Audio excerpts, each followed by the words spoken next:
You don't know what it means. Most of us do not understand what it means to be a Biafran. You have not seen anything yet. I was kidnapped. I was beaten. I was spat at. My clothes were ripped from my body. Women urinated and poured it on me because of Biafra, so that they may humiliate me to such a point that I will not talk about Biafra anymore.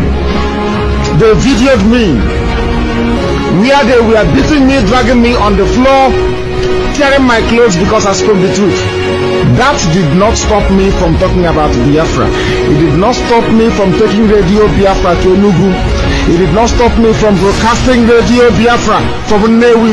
It did not stop me from broadcasting Radio Biafra from Onitsha, from Owerri, from Aba, from Port Harcourt.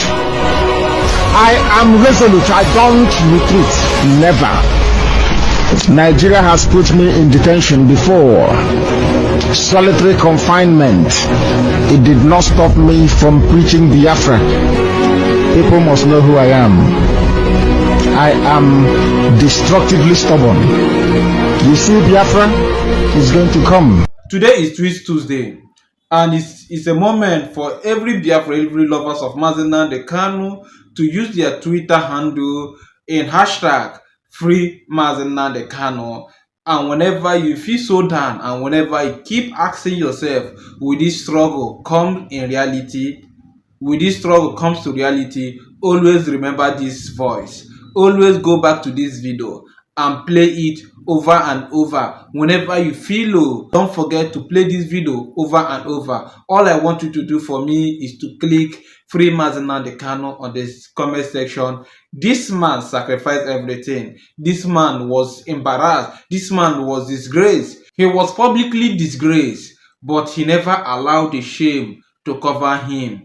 Rather, he moved on the struggle and keep pushing for the Biafra referendum, for the Biafra existence. And yet, Nigerian government keep executing him and he keep pushing. Today, he's in Sokoto prison and doing a life sentence for the same people that he loved. We should all remember for our Christian brother that they say that for God loved the world, that he gave his only begotten son, that whosoever that believeth in him will never perish. So that's why Nnamdi Kanu gave himself for the redemption of every evil man, for the redemption of every evil woman, for everyone who believes in Biafra, so that they can never be enslaved or be slaughtered or in their father's land. And today, he's serving it in all honesty. And I think the only good thing that we could do is to click Free Nnamdi Kanu on the comment section. Name one Yoruba man that isn't corrupt. Name one. Name one that is good. I said name one. Tell me a Yoruba man that served in a public office and went back with his integrity or her integrity intact. Name one person. You can't, can you? I want our people to understand one very thing. At the end of this very race, Biafra is going to emerge. It doesn't matter what anybody does. And to our African friends and brethren, I want them to also understand this. We talk about Pan-Africanism. Pan-Africanism cannot take off without Biafra. Because we do need a genuinely free country in Africa to be able to drive that very critical and important initiative. We are seeking to build a country that God Almighty in heaven will be very proud of. And though the Janjaweed, the Fulani Caliphate have sent their armies of conquest into our land, that this very day, we don't even know if those who are killing us are doing so on behalf of the Nigerian state or they're doing it on behalf of the Islamic Caliphate. Because as we well know, ISIS is now in Niger State, very soon will be in Kogi, and then from Kogi they'll come into Anambra, and the real war will begin. Remember very many years ago, I told you one very critical point for you to bear in mind at all times. So, basically to guide you in all your deliberations and your thinking about Biafra. They are going to kill us, that is true. But that is not going to stop Biafra from coming. We are going to do all we can to defend our land and to defend our people. The whole world may appear to be against us,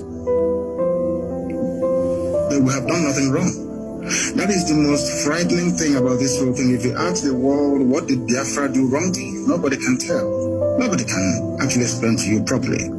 Because they want a world where very illiterate nomadic set of people will be in charge of governance. Please, before we continue with the video, do us a favor by clicking on your subscribe button.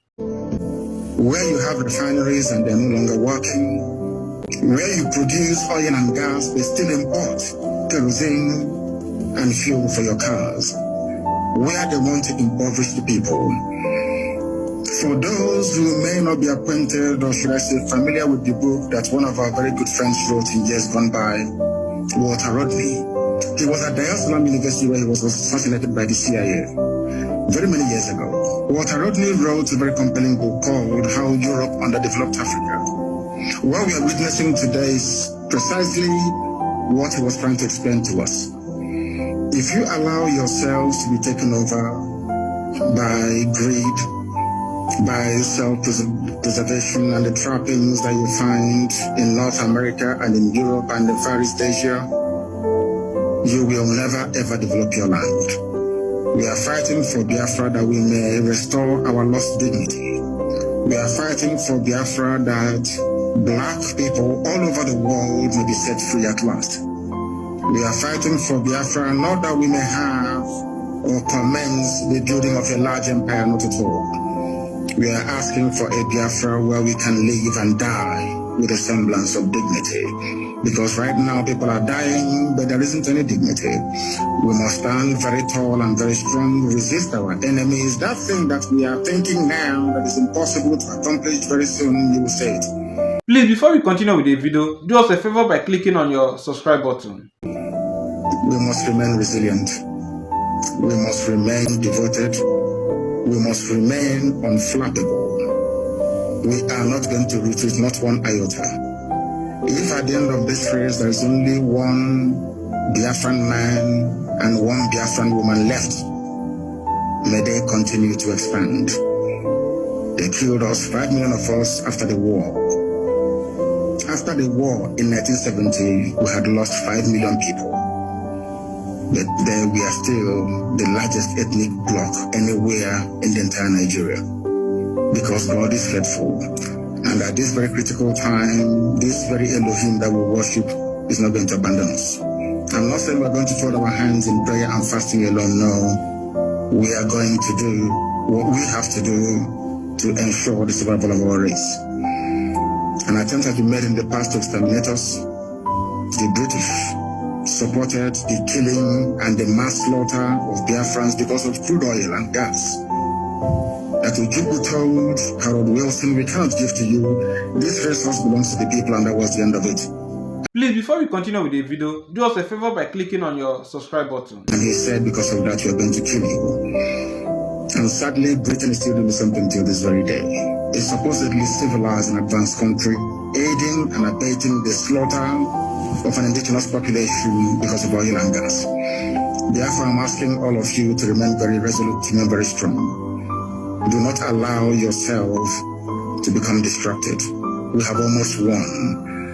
As Dr. Basanga said here a short while ago, we have awoken the consciousness of not just ethnic nationalities within Nigeria, but the entire African continent as a whole. We have won the debate. Now is the time for us to restore Biafra. And once that is done, believe you me, everybody will come to Biafra and to pay homage. Or should I say pilgrimage in this case. So we are winning. And you should also remember that this is the man who saw the future before now. As you can see the next video, that Sunday Igboho has joined the APC and he's now campaigning for President Bola Ahmed Tinubu second time. We should all remember that he was the person that is fighting for Oduduwa when Nnamdi Kanu was fighting for Biafra, and he was fighting for Oduduwa, and he ran away. He ran to an exile when the government came after him. And later, they negotiated a peace deal and he came back to the country. And now he's wearing the cap on the mandate we shall all stand. That's to tell you that when Nnamdi Kanu tell you that you cannot trust these people. ọ tụkwasị enwegwe ha ga-eme that the worst thing anyị ga-emewu na ihe ọjọọ a ga-emewu imi ya onyeisi ala, and right now ọ wụgo onyeisi ala. Then unu ga-watch the previous videos mara ma ihe Maazị Nnamdi Kanu kwuru about onye ugbu a na-awụ onyeisi ala ma ọ mebọ, everything have come to pass. So whenever you ask yourself, why are you brilliant as an Igbo man? Whenever you ask yourself, why is it that you are designed and destined to be favored in every environment you find yourself, know that Chukwu Kabiama is for you. If God can sacrifice his only begotten son for the redemption of mankind, that the same way Maazị Nnamdi Kanu sacrificed himself for the redemption of every Igbo running blood. And when he tell you that these people cannot be trusted, they can never be distrusted. So do well, kabaho, share around this video, and always click free Maazị Nnamdi Kanu on the comment section, because that's the only thing we could do. We don't want to hear anything today. Let's just do that for the remembrance of Maazị Nnamdi Kanu, for the love we have for Maazị Nnamdi Kanu, because we know that at the end, victory will be assured. Listen to him.